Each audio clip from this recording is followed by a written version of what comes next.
오늘의 10분 말씀. 사사기 13장 15절부터 25절입니다. 24절 한 절 읽겠습니다.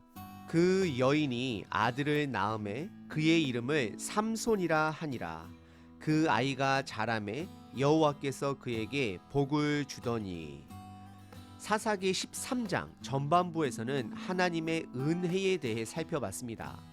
이스라엘은 블레셋의 압제 속에서도 하나님을 부르짖지 않을 정도로 그들의 정체성을 상실했습니다. 하지만 그럼에도 불구하고 하나님은 신실하게 아기가 없는 마노아의 가정을 통하여 그 이스라엘 백성들을 구할 사사를 보내주시게 됩니다. 오늘 본문은 어제 본문에 이어서 삼손의 출생 부분입니다. 오늘 부분은 계속해서 신실하신 하나님의 구원하심을 우리들에게 보여주고 있습니다. 오늘 본문에서는 하나님의 신실하신 사건이 총 5가지로 정리할 수 있습니다. 그 부분들을 집중적으로 살펴보겠습니다. 오늘 본문의 큰 그림은 마노아가 그의 가정에 나타난 하나님의 천사를 통하여 하나님께 감사하는 마음으로 제사를 드리는 장면입니다. 첫 번째 하나님의 신실하신 사건을 살펴보겠습니다. 마노아는 아직 하나님의 천사를 정확하게 누구인지 인식하지 못하고 있습니다. 하지만 그럼에도 불구하고 하나님은 인내를 가지시고 그를 대하여 주시는 하나님의 신실하심을 보여줍니다. 15절과 16절입니다. 마노아는 하나님의 천사를 선지자쯤으로 생각하고 그에게 음식을 대접하려 했지만 여호와의 사자는 그 음식을 거절합니다. 하지만 하나님께 드릴 예배를 제안하고 있습니다. 이것이 바로 두 번째 하나님의 신실하신 사건입니다. 여호와 사자는 마노아에게 하나님께 드릴 제사를 제안함으로 그에게 예배에 대해 가르치고 있는 것입니다.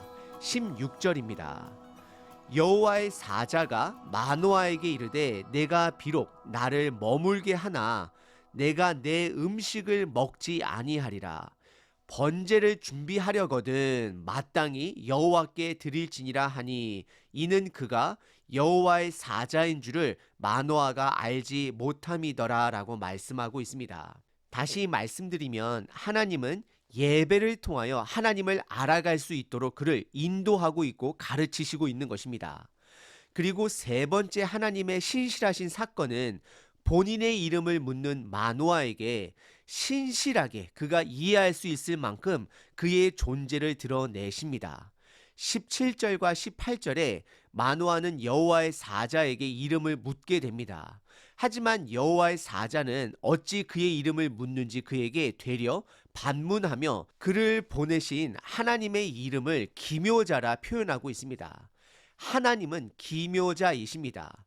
기묘자의 뜻은 경이로운 자, 비범한 자로서 사람이 온전히 이해할 수 없는 존재를 말하고 있습니다. 우리들이 가지고 있는 성경 말씀도 마찬가지입니다. 성경 말씀은 하나님의 100% 모든 것을 말하고 있지는 않습니다. 하나님의 일부분을 우리들에게 드러내고 있는 것입니다. 하지만 성경 말씀은 100% 정확한 하나님의 구원 계획을 우리들에게 드러내고 있습니다. 우리는 하나님에 대해 100% 알고 싶을지라도 우리에게는 한계가 있음을 기묘자라는 이름을 통해 알게 해 주십니다. 하나님에 대해 알아가는 것은 매우 중요한 것입니다. 하지만 더 중요한 것은 하나님을 알아가는 그 과정인 동행의 삶이 더 중요한 것입니다. 우리는 기묘자라는 이름을 통해 두 가지를 인정하셔야 합니다. 첫 번째는 하나님은 우리들에게 그분의 모든 것을 드러내지 않습니다. 그리고 두 번째는 우리에게는 그분을 온전히 이해할 수 있는 능력이 없음을 인정하셔야 합니다. 우리들은 다만 그분과의 동행함과 그분을 신뢰하는 것에 집중하셔야 합니다. 예를 들어 출애굽 시대 때 준비되지 않은 이스라엘 백성들을 향해 하나님께서는 시내산 위에서 제한적으로 그분의 임재를 드러내셨습니다. 그분의 제한적인 임재만으로도 이스라엘 백성들은 벌벌 떨며 두려워하였습니다. 저와 여러분들은 하나님의 온전성, 거룩성을 감당할 수 없음을 인정하셔야 합니다. 그리고 네 번째 하나님의 신실하신 사건은 19절과 20절에 마노아가 다시 제물로 가져온 염소 새끼와 소제물을 바위 위에서 기쁘게 받아주셨다라는 것입니다. 19절은 그들의 제사를 받아준 사건을 이적으로 표현하며 하나님께서 그들의 제사를 받았다라는 것을 그들에게 확실히 각인시켜 주고 있습니다. 하지만 그런 하나님의 은혜 앞에 그들은 두려워하는 모습을 성경은 또한 보여주고 있습니다. 20절입니다. 불꽃이 제단에서부터 하늘로 올라가는 동시에 여호와의 사자가 제단 불꽃에 휩싸여 올라간지라 마노아와 그의 아내가 그것을 보고 그들의 얼굴을 땅에 대고 엎드리니라 라고 말씀하고 있습니다. 그리고 21절에 여호와의 사자가 사라졌다 말을 합니다. 22절에서는 그로 인해 마노아는 하나님을 보았은즉 죽게 되었다라고 걱정을 시작합니다. 하지만 23절에 그의 아내가 하나님께서 우리를 죽일 목적이셨다라면 우리들의 제사를 받지 않았을 것이다 말하며 그의 남편 마노아를 안심시켜 줍니다. 하나님이 그들의 제사를 받으신 사건은 하나님의 은혜입니다. 그리고 마지막 다섯 번째 하나님의 신실하심 사건은 24절과 25절에 여전히 죄악된 모습 속에서도 하나님은 그분의 구원 계획을 신실하게 진행하심을 보여줍니다. 마노아와 그의 아내는 하나님께서 하늘의 불로 그들의 제사를 받아주시는 경험을 한 이후에 마노아의 아내는 그의 아들의 이름을 삼손이라 짓게 됩니다. 삼손이라는 이름은 이스라엘의 이름이 아닌 가나안 주민들의 이름으로 태양이라는 뜻을 가지고 있습니다. 참으로 의외적인 상황입니다. 아마도 마노아의 아내는 오랜 전부터 자식을 기다렸고 아들을 낳으면 이름을 무엇으로 짓고 딸을 낳으면 이름을 무엇으로 지을지 생각했을 것입니다. 이들은 비록 하나님의 천사를 만났음에도 불구하고 제사를 받아주시는 하나님을 경험했음에도 불구하고 그들의 아들의 이름을 삼손, 즉 태양으로 이름을 지으며 이 땅에서의 번영과 성공을 바라게 되는 것입니다. 이스라엘 사람들은 보통 믿음의 조상의 이름을 그대로 따라 짓습니다. 하지만 정체성을 상실한 이 부부는 가나안 땅의 성공의 문화로 그의 아들의 이름을 태양, 삼손으로 짓게 됩니다. 하지만 그럼에도 불구하고 24절에 하나님께서는 삼손에게 복을 주시고 25절에서는 그를 통해 이스라엘 구원을 시작하십니다. 오늘 본문에서 살펴본 하나님의 신실하신 사건은 총 5가지였습니다. 그것을 다시 한번 살펴보자면 첫 번째는 마노아가 하나님의 사자를 못 알아볼지라도 끝까지 인내해 주시며 기다려 주시는 하나님의 신실하심을 보여주셨습니다. 그리고 두 번째 신실하심은 마노아에게 제사를 가르쳐 줍니다. 여호와의 사자는 음식을 가져다 주는 마노아에게 음식이 아닌 하나님을 향한 제사를 제안하며 그가 하나님께 드릴 수 있는 예배를 인도하고 가르치고 있습니다. 우리는 기억하셔야 합니다. 애굽에서 나와 광야에서 보낸 40년의 시간은 예배자가 되기 위한 훈련의 시간이었음을 기억하셔야 합니다.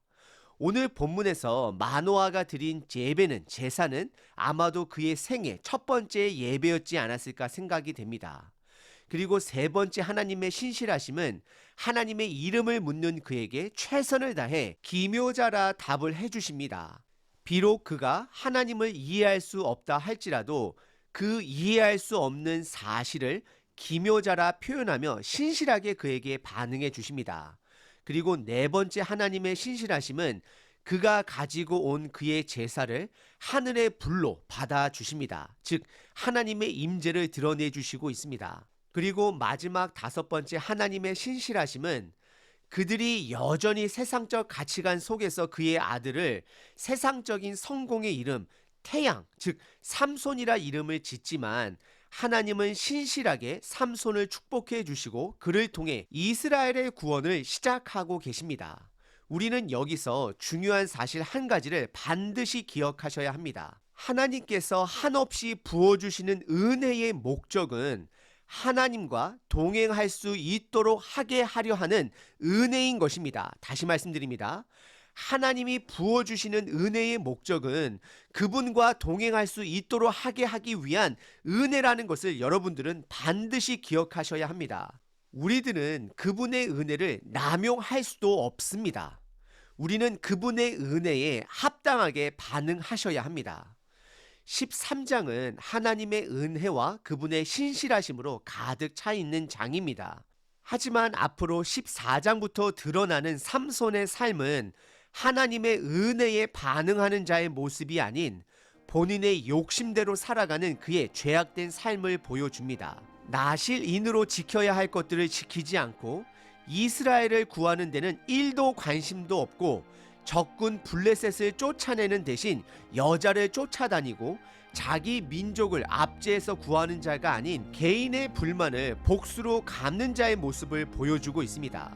앞으로 살펴볼 삼손의 모습은 정체성을 상실한 그의 사사의 모습을 보여줍니다. 혹시 저와 여러분들의 삶이 삼손과 같지는 않은지 아니면 마노아와 그의 아내와 같지는 않은지 점검해 보셔야 합니다. 마노아의 아내는 하나님께 예배를 드리면서도 하나님이 주신 그 아들의 이름을 세상 성공의 이름을 따서 태양이라 즉 삼손이라 이름을 짓게 됩니다. 이 모습이 저와 여러분들의 모습일 수 있습니다.